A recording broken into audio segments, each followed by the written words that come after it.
Let it be recorded that the Office of the Prime Minister has been informed and is undertaking action. And I hope we shall be updated next week how far they have gone.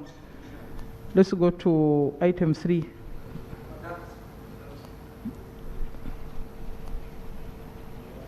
Now, Honorable, the issue you want was raised last week. We are waiting for an answer. Yes. Yes. Yes, Honorable Kakoza.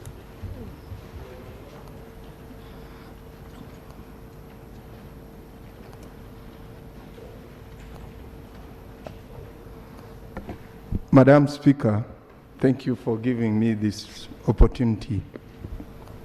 Right Honorable Speaker,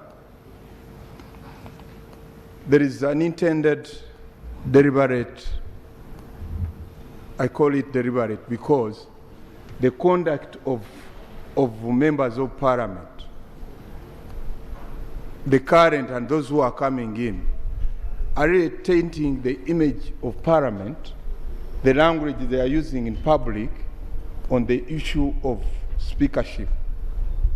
The two camps, the deputy and the current speaker, they're standing in the public domain, abusing the current deputy speaker and also speaker. I think we need to restrain ourselves that as much as these camps are there, but the code of conduct, our rules are clear. These are current members, and we have a decorum. Really, it doesn't augur well for the institution of parliament. Really, as much as some of us we are leaving and we are in the departure lounge, but we must restrain ourselves and we stick to the rules. And what is happening in the media, our code of conduct is clear. My prayer.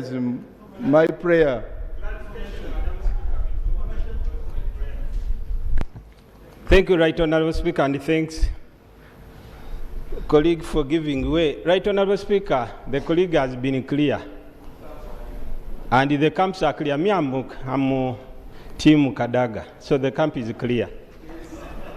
Right Honourable Speaker, the Honourable Member knows all the MPs who are sitting in the 10th Parliament, and he has said they are using bad language.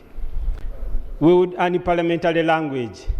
To be clear and to save this institution, in your leadership, Right Honourable Speaker, this institution was the best, uncorrupt. It was the best. Now, to save this institution, Right Honourable Speaker, we would request the Honourable Member to at least point out to 2 or 3 names, or all of them, so that we can know who is using parliamentary language. Because as far as I know, the camp for Team Kadaga is not using any bad language anywhere, Right Honourable Speaker. Yes.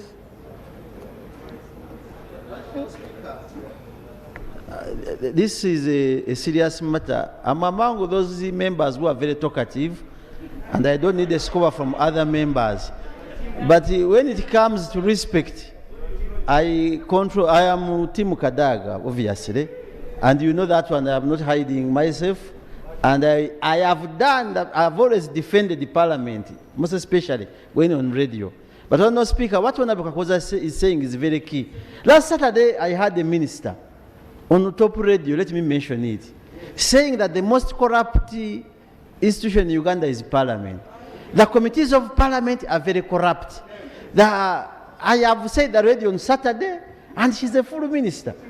I said, this was the Honourable Betty Kamya on radio, and I have been seeking audience from that radio to get the full recording that there is no corrupt institution like committees of parliament. Some who have been here for 10 years have never been reprimanded for being corrupt. I have never got a minister coming to me to convince me on any matter. And what the Honourable was saying, we are supporting, we have our WhatsApp groups. When I'm put in a group where I'm not supporting, I switch off myself, I exit. So I think this matter, Madam Speaker, is key, and we must give it a lot of attention. But I cannot fear mentioning Because some of you are fearing to mention, I have had the Chief Whip, when we were going for the NRM primaries, she said that she has been suffering from Kadaga throughout, the way she has suffered in the parliament. It is very known. She said it on the steps, and the cameras are available. When she was supporting Honorable Namuganza for becoming the regional leader, and we were fearing to mention her. These are the people coming up. Yes, I can, but I was also giving information. So these are serious matters. Attacking the personality of the speaker is not fair. Let me finish my point. Honorable Speaker, since I was on the floor, I was very careful when I was... No. I was very careful when I was deliberating.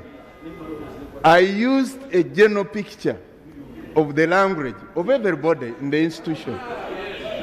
I never mentioned anybody, but I don't intend to do it. But I'm saying the code of conduct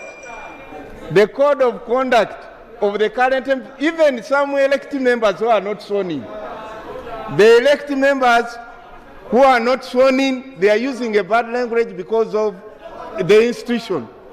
We cannot afford to injure the institution we believe in because of we have our personal interest. All of us, we can go, but we leave the institution when it's not damaged. Madam Speaker, with your recommendation, I would like the people in the institution to gain the media and retrieve all that information because it's a public domain. Those people must be referred to the Rules and Privileges Committee because each member of Parliament here must treat another member of Parliament with Point decorum. of order. Thank you, Madam Speaker. Order. Right Honorable Speaker. Honorable James Kakos has been here for some good time. He knows how Parliament has been transacting the business here. If you have no evidence, if you are not in a position to substantiate, to give out names, don't bring allegations which are not substantiated. Now, the members who are watching will begin pointing at these gallant sons and daughters who are doing good work here. The generalization will not help us. Is Honorable Kakoza James in order to bring a matter of national importance which needs urgent attention without enough facts for Parliament to take action? Is he in order? Honourable members, he had just commenced and then people started giving him information. I don't know whether he wanted to say more, but let me invite the Minister for Minerals. Thank you very much, Right Honourable Speaker. Right Honourable Speaker, what has been happening in the media is something that, allow me to use the word, disgusting and completely unacceptable. I have been in this Parliament, Madam Speaker, since 2011, and what is happening now is completely unprecedented. Madam Speaker, we have been electing speakers and the deputy speaker without monetizing this process. But when you look at what is going on now, you wonder whether this is going to be a transactional parliament. Where are we heading to, Madam Speaker? Why should people use money to become speakers and deputy speakers of this parliament? Madam Speaker, this House should not accept or allow this to go on. This is what is happening out there, Madam Speaker. It is completely unacceptable. We should have a process that is dignified. Parliament is a house where it has honorable members. The process, Madam Speaker, should be an honorable process, and the people to sit there should be people who are dignified, people who have the ability, and people whose integrity is not tainted.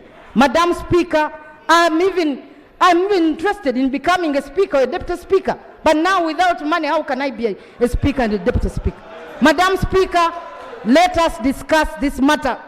Let us find a way of ending this corruption. What kind of parliament do we want to have? Eh? If this can happen, for people to ascend to the position of Speaker and Deputy Speaker, what is going to happen tomorrow in the committees, Madam Speaker?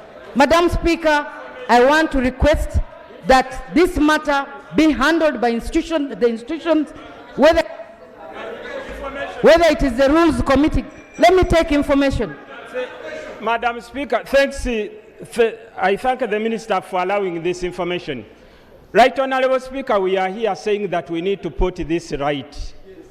Right Honourable Speaker, on most of the forums, the Chief Whip has been seen writing that SEC has decided, that State House is saying, and it has said, that for us who have made a point, and for us who have decided, on record, Right Honourable Speaker, here, the Chief Whip here. So if the Chief Whip is the one leading the other side to mislead and really taint the good reputation of Parliament, when the Speaker is voted from here, not voted from State House, not voted from elsewhere, but here. But they can't further information, right? Madam Speaker. Yeah, thank you, Right Honourable Speaker. Madam Speaker, I want to thank my colleague for giving way. This is the house of integrity that every Ugandan is looking at. But Madam Speaker, I am very disappointed. I am very disappointed when fingers point at the whip who is to be the monitor of the August House. And this brings a real shame to us and brings a shame to me as a person who is from her party. I therefore, Madam Speaker, want Madam Speaker to look in the, I really want Madam Speaker, the government chief whip who have been mentioned, to look into the cameras and deny or agree to that allegation that has been put before her. Thank you, Madam Speaker. Madam Speaker, the integrity of this House is at stake, and something needs to be done urgently to end what is going on outside there. Thank you, Right Honourable Speaker. Okay. Oh, no. Okay. Yeah. Okay. Yes. Thank you, Right Honourable Speaker. Order, members. Yeah, thank you, Right Honourable Speaker. I would like to thank Honourable Member. Order. For bringing up a very serious, I can call it allegation, Right Honourable Speaker. Right Honourable Speaker, the Honourable Member came up with a very serious matter that the House needs to look at it very critically. Right Honourable Speaker, I would like to ask Honourable Member to really try to be very clear, because we know names of people who are vying the positions of the speakerships and the deputy speakers. Right Honourable Speaker, it's quite shameful if members of Parliament are trying to bribe fellow members of Parliament to vote for them for the position. Can Honourable Member be clear and tell us who are those candidates who are bribing members of Parliament to vote for them in the position of Right Honourable Speaker? Right Honourable Speaker, we need to bring those candidates into shame. We need to mention their names, mention the camps, so that we really disown them. Right Honourable Speaker, I beg to ask Honourable Member. Yes. Proceed, here, Right Honourable Speaker. Thank you, Right Honourable Speaker. Right Honourable Speaker, I'm wondering whether it is proper for us to sit in this House and start discussing these matters when the whole of Uganda is watching. I'm wondering whether it would not be proper to have an in-house meeting where we can iron out all these issues without being in the glare of the cameras, with accusations and counter-accusations without evidence. Right Honourable Speaker, I beg to move. Order. Madam Speaker, thank you so much. Thank you so much, Right Honourable Speaker. Right Honourable Speaker, I want to declare that my interest, I'm Team Kadaga, but I have not participated, I have not benefited from any monies that are moving around. and I've not been invited to any meeting that is giving out money. But Madam Speaker, the Honourable Minister that is raising this matter, Honourable Sarah Pendi, is known to tell the truth. She's always saying facts, and I don't want us to leave her matter unattended to. Madam Speaker, by the end of this session, we should revisit our rules, and we put in rules and ensure that our rules do not allow solicitation of that nature if we can go by what Honourable Sarah Pendi has indicated. And our Chief Whip, Government Chief Whip,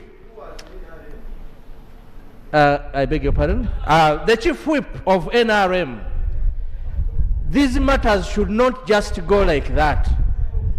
We know you're exiting Parliament, but we don't want you to leave this Parliament disjointed. It's an institution of government which we all cherish, and where you've served for a very long period of time. You can come up and beg for forgiveness to the members and guide them properly on how to do this that you've done for the last 25 years. Thank you very much, Right Honourable Speaker. Okay.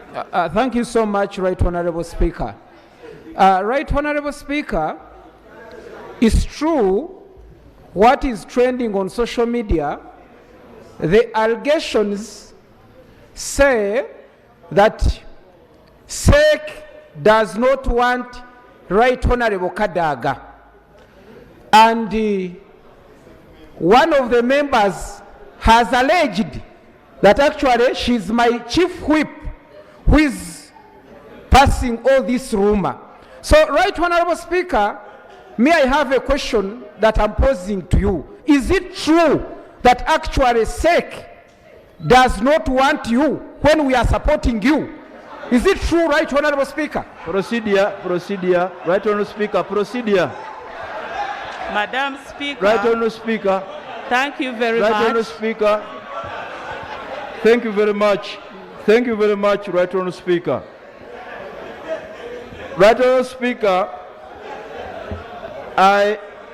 listening to the submissions of colleagues here, the Honourable Sarah Pendi, the Honourable James Kakoza, and the others, under the penal code, Right Honourable Speaker, there is an offence called misprision of treason.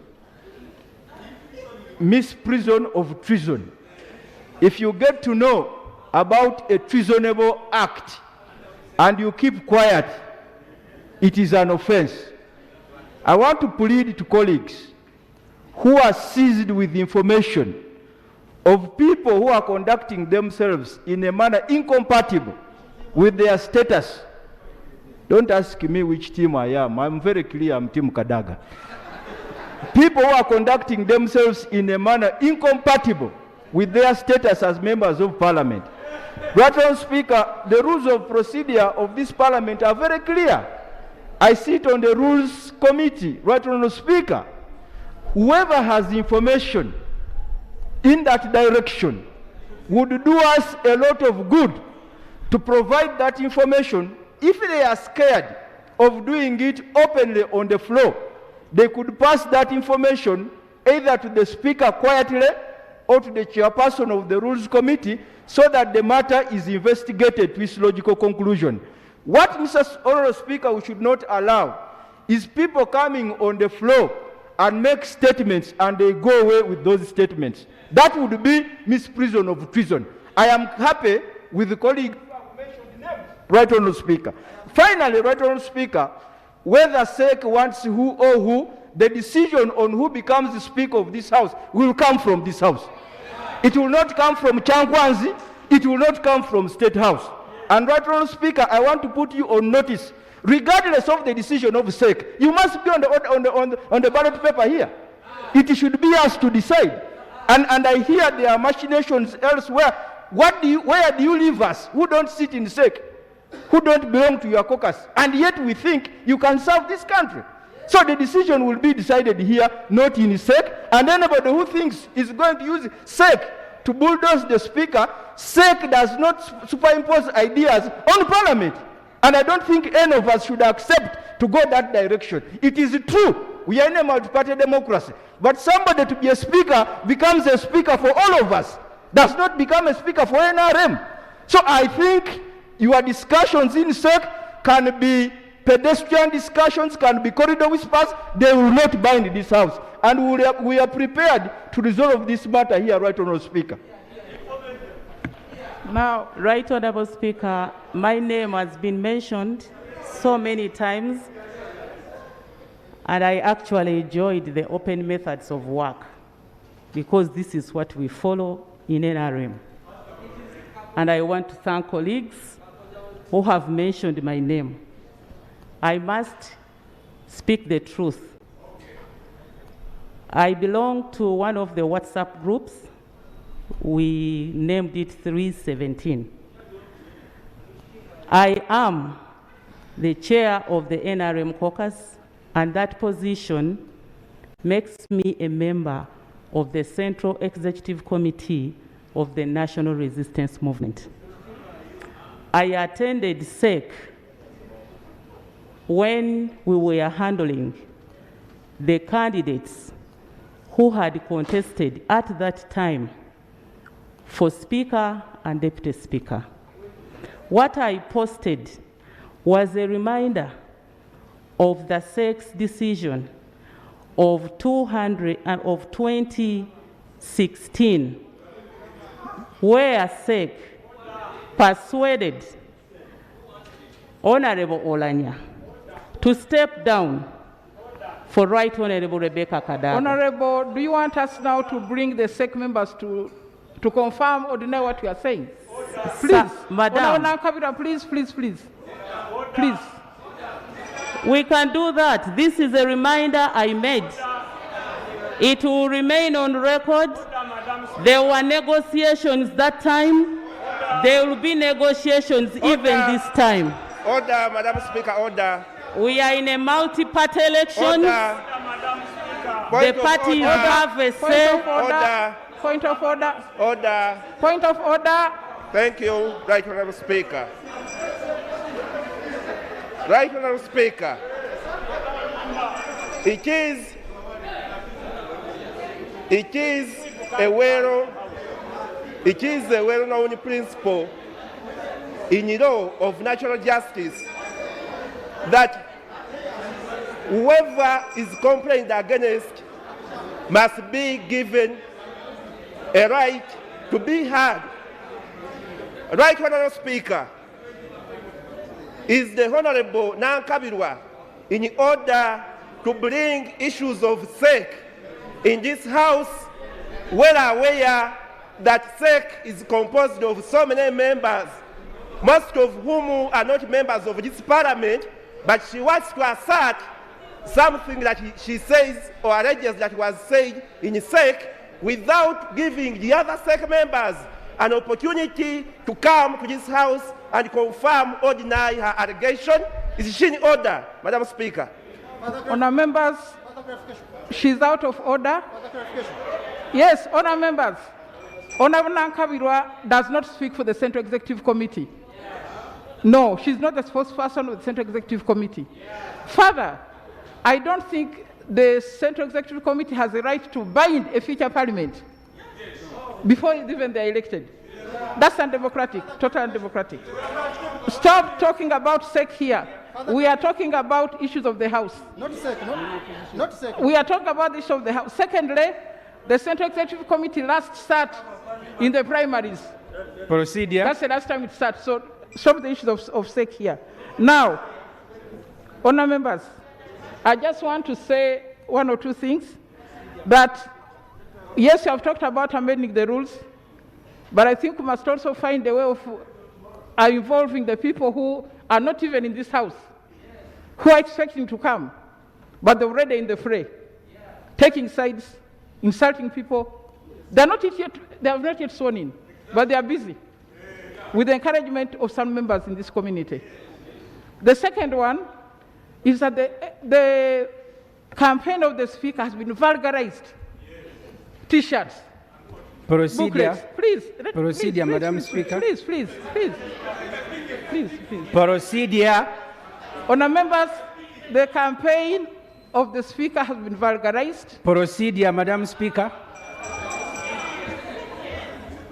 Procedure. The printing of T-shirts.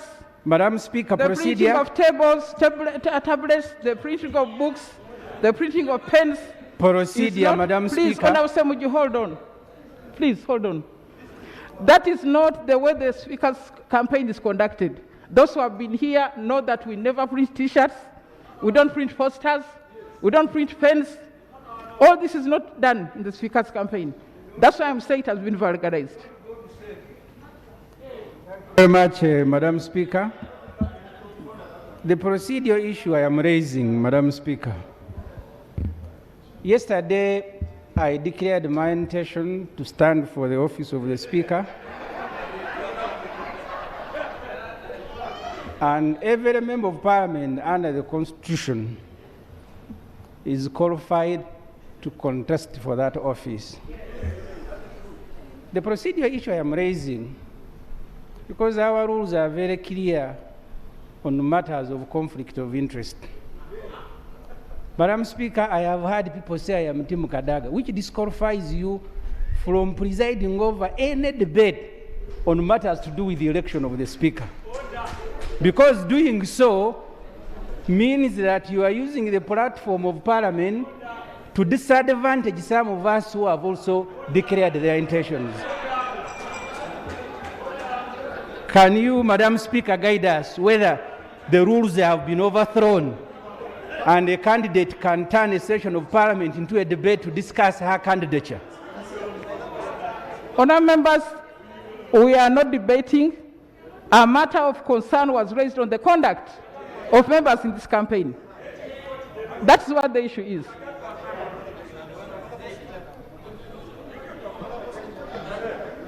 Thank you, Right Honourable Speaker. Right Honourable Speaker, I have seen this Parliament make very, very serious decisions impacting this country. Among the decisions we have made are decisions to do with constitutional amendments. This Parliament has ever amended the Constitution to allow for the removal of term limits. This Parliament has ever amended the Constitution to allow for the removal of age limit. And the effect, the consequence of these two amendments was to allow the president who would have not been eligible to contest for the next election. Now, reference has been made on a decision which was made by SEC. And I'm wondering, is it such a hard decision, harder than amendment of the Constitution, that the matter that happened in SEC shall overrule the Constitution and the rules of procedure of this Parliament? Thus, I seek your guidance, Right Honourable Speaker. Honour members, if we are going to import positions of political parties into this debate, I would have to listen to FDC's debate, import it here, bring DP debate, bring it here, UPC. Please, the issue of SEC, leave them out of this meeting, leave them out of this Parliament. What we are talking about is the conduct of members in this campaign. That is the matter for concern. And I want to invite the Rules Committee to examine what has been happening and make proposals for us to address the issues. Yes. Right Honourable Speaker, I really welcome your guidance. And this House needs to remain respected, because the House where everybody has their eyes on. Somebody was saying that let us have an insider meeting in-house. This is a public house. People who are vying for positions are public, and therefore there is nothing we are going to discuss under the carpet. Madam Speaker, for us the independents who have been quiet, you the party should not confuse the independents. The NRM, the FDC, the DP, so and so. If you are not, we shall also announce that we want to contest for a position, which is not okay. So leave us and give us peace. Right Honourable Speaker, how I wish this election could be brought just tomorrow so that we settle this storm. How I wish they could arrange and amend these rules of procedure so that we finish with these things this week. Yes, So, Right Honourable Speaker, for me, I want to respect your chair. Members, let us behave honorably. This thing of writing things on the papers anyhow, as if you are the only one who has the pens and pencils, that is not good. I beg to move. Thank you. Madam Speaker. Yes, Madam Speaker, thank you for this opportunity. Madam Speaker, as the Vice Chair of the Rules Committee, I want to say that, first of all, we are currently, as you're aware, considering the proposed amendments of the Rules of Procedure of Parliament. Last week, we sat doing that. We have not concluded on this process. So, as you stated, the members, I wanted to let the members know that they're welcome to present some of these proposals so that we can address the loopholes. Madam Speaker, one of the challenges, I think the other issue that you mentioned is with respect to people who are not yet members of Parliament. As you're very well aware, previously we invited members of the press into an inquiry when there was an article alleging that 80 members of Parliament had gone to UNA and all that. So there's a precedent in place, and obviously where the rule is silent, what you're ruling somehow becomes part of the rule.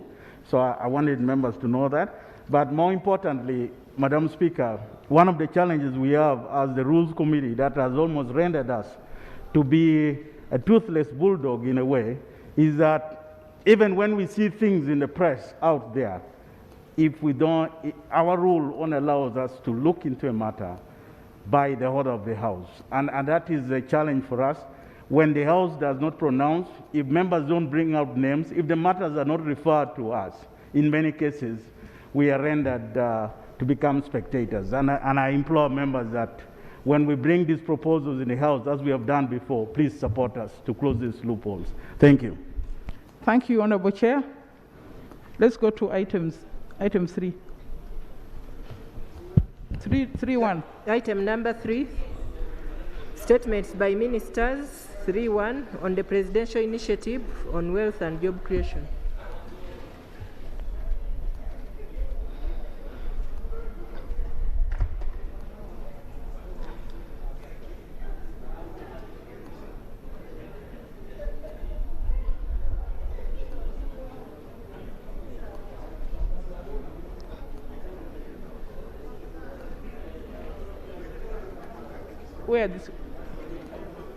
Where are the stewards?